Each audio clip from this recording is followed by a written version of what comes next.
Hello guys, dito po tayo sa ating kapitbahay. Nagkuha ulit tayo ng ulam dito. Wow, ano ito? Kinuhaan ko pala ng celery ang aking kapitbahay. Dito pala igagamitin niya. Paano magkuha? Ang laki ng laman. Beef pala. Paano ito? Hiwain ko pa. Kuha muna tayo ng mga bago yung beef.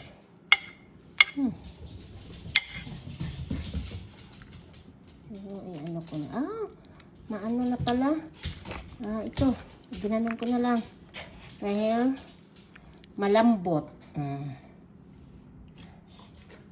Malambot siya. Yan.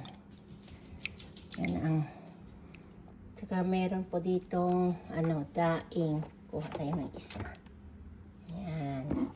Maraming salamat kapitbahay.